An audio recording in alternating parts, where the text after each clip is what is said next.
পুরুষ কখনো বদলায় না, বদলায় শুধু তার দায়িত্ব।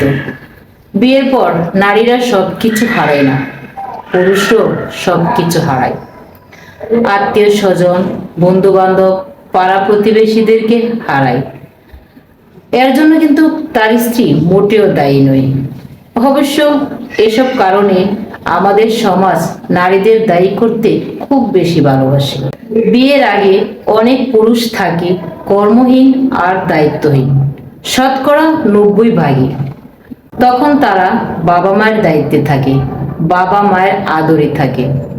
তখন তারা চাইলে যে কোনো সময় যে কোনো কারোর সাথে আড্ডা দিতে পারে, আত্মীয় স্বজন, বন্ধু বান্ধব, পাড়া প্রতিদের সাথে সময় দিতে পারে।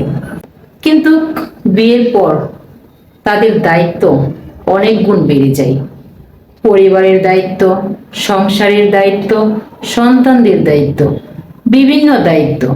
এ দায়িত্বের মাঝে আত্মীয় স্বজন, বন্ধু বান্ধব, পাড়া প্রতিবেশীদের সময় দিতে পারে না।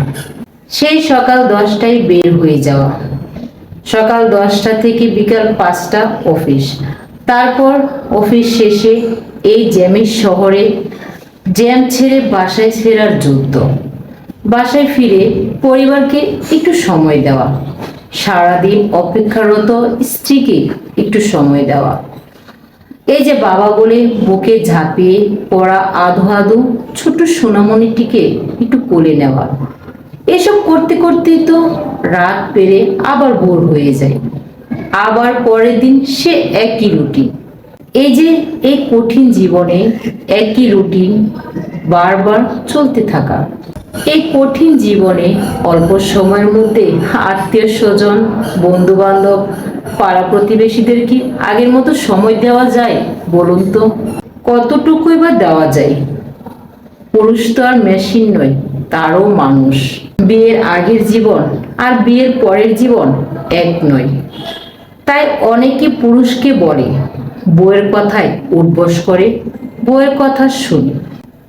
তাই আত্মীয় স্বজন, বন্ধু বান্ধবদের সময় দেয় না। বউ তাবিজ করেছে, পানি পড়া খাইয়েছে, এসব নানা ধরনের কথা বলে। আসলে বিয়ের আগের জীবনের দায়িত্ব আর পরের জীবনের দায়িত্বটা কেমন হয় একটু ভেবেই দেখুন না।